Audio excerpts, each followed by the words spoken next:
Ifuatayo ni taarifa ya habari kutoka hapa Kisima cha Uzima TV. Msomaji wako ni Naomi Fumboka. Mtu mmoja amefariki dunia baada ya magari matatu kugongana katika barabara kuu ya Mbeya kwenda Njombe, eneo la Mambi wilayani Mbalali, huku dereva aliyehusishwa na ajali hiyo akitoweka baada ya tukio hilo. Jeshi la polisi mkoa wa Mbeya limesema ajali hiyo ilitokea usiku wa Julai 9 baada ya gari la Wizara ya Kilimo mkoa wa Njombe kushindwa kuchukua tahadhari wakati wa kulipita gari lililokuwa mbele yake na kugonga magari mawili. Hata hivyo, mwili wa marehemu umehifadhiwa katika hospitali ya Inyala kwa uchunguzi wa kitabibu, huku jeshi la polisi likiendelea kumtafuta dereva aliyekimbia na kuwataka madereva wote kuzingatia sheria za usalama barabarani ili kuzuia ajali zinazoweza kuepukika. Jeshi la polisi mkoa wa Mbeya linatoa taarifa kuhusiana na ajali iliyotokea mnamo tarehe 9 Julai mwaka 2026 majira ya saa 1:45 huko maeneo ya Mambi, kata ya Kongoro Mswiswi, wilaya ya Mbalali, katika barabara kuu ya Mbeya kutokea Njombe. Ni kwamba gari aina ya Toyota Land Cruiser lenye namba za usajili DFBP 1160. Mwanasheria mkuu wa serikali Hamza Johari amesema kitabu cha falsafa ya sheria cha Mama Samia kimebeba maono ya kitaifa inayoonyesha nafasi ya sheria katika kujenga uchumi, kuimarisha uwajibikaji na kuboresha maisha ya wananchi.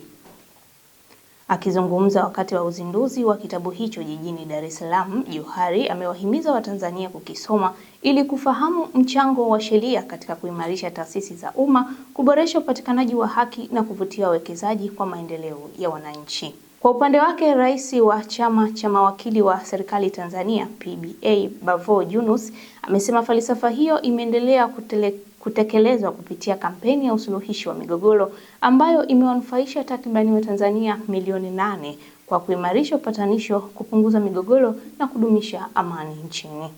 Tunakutana leo kuzindua kitabu kinachobeba hoja kubwa sana kitaifa, na mtakapokuwa mnakisoma ndipo mtakapoweza kuelewa vizuri. Kwa hiyo ni muhimu sana.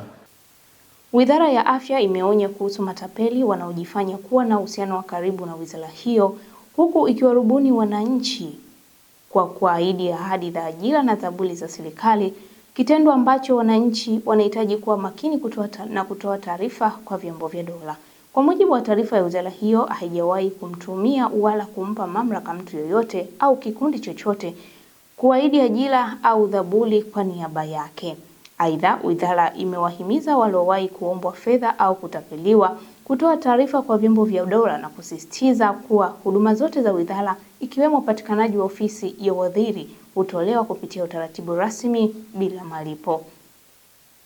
Watu 4 wamehukumiwa kifungo cha maisha jela kwa kosa la kulawiti mtoto mwenye umri wa miaka 13 mwenye matatizo ya afya ya akili kufuatia hukumu iliyotolewa Julai 10 na mahakama ya wilaya ya Kigoma. Mahakama imeeleza kuwa watuhumiwa hao walitekeleza kosa hilo katika nyakati tofauti mwezi Septemba 2025, ambao ni Uradi Rashid Chege mwenye umri wa miaka 28, Shaiku Juma mwenye umri wa miaka 26, Kasim Sasila mwenye umri wa miaka 19 na Bashiru Juma mwenye umri wa miaka 22, ambao ni wakazi wa kata ya Kaguga mkoani humo. Baada ya kusikiliza ushahidi wa pande zote mbili, mahakama imewatia hatiani watuhumiwa hao na kuamuru kutumika katika kifungo cha maisha na kulipa fidia ya shilingi 800,000 kwa mhanga huyo, ikiwa ni hatua ya kuimarisha ulinzi wa watoto na kutoa fundisho kwa watakaojihusisha na vitendo hivyo vya kikatili dhidi yao. Kiongozi wa mbio za Mwenge wa Uhuru kitaifa mwaka huu, Uwazo Mwangonda, amesema mbio za Mwenge wa Uhuru zimeendelea kudhihirisha falsafa ya umoja na ushikamano ulioasisiwa na waasisi wa taifa kwa kuunganisha Watanzania katika lengo moja na kuleta maendeleo.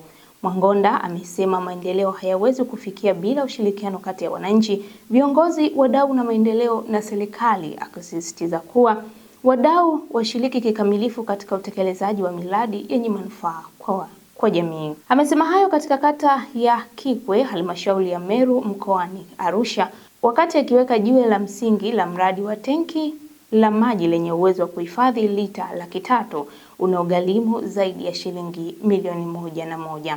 Ameongeza kuwa Mwenge wa Uhuru unapopita katika maeneo mbalimbali nchini huendelea kuunganisha Watanzania na wageni wanaoishi nchini katika kudumisha amani, ushikamano na maendeleo endelevu. Lakini pia tunawashukuru wananchi na viongozi wote wa halmashauri hii ya Meru pamoja na wilaya ya Rumeru kwa jinsi ambavyo mnakuwa karibu na wadau wetu wa maendeleo. Ndio maana hawa wadau wa maendeleo pia wanaweza kusaidiana. Watu 22 wamefariki dunia na wengine 23 kuripotiwa kutoweka kufuatia moto mkubwa wa nyika uliotokea kusini mashariki mwa Hispania, ukiwa miongoni mwa moto mkubwa zaidi kuwahi kutokea nchini humo. Moto huo umeathiri eneo la Bidal ambapo mamia ya wazima moto na wataalamu wengine wameendelea na juhudi za kudhibiti, huku ukiendelea kuteketeza maeneo makubwa ya msitu. Mamlaka katika eneo la Los Gallardos, jimbo la Almeria, limeonyesha kuwa idadi ya vifo vinaendelea kuongezeka, huku ikisisitiza kuwa joto kali linalofiwa nyuzi 40 za Celsius limechochea kuenea kwa moto huo pamoja na matukio mengine ya moto wa nyika kusini mwa Ulaya. Na huu ndio mwisho wa habari kutoka hapa Kisima cha Uzima TV. Usiache kufuatilia vipindi vinavyoendelea.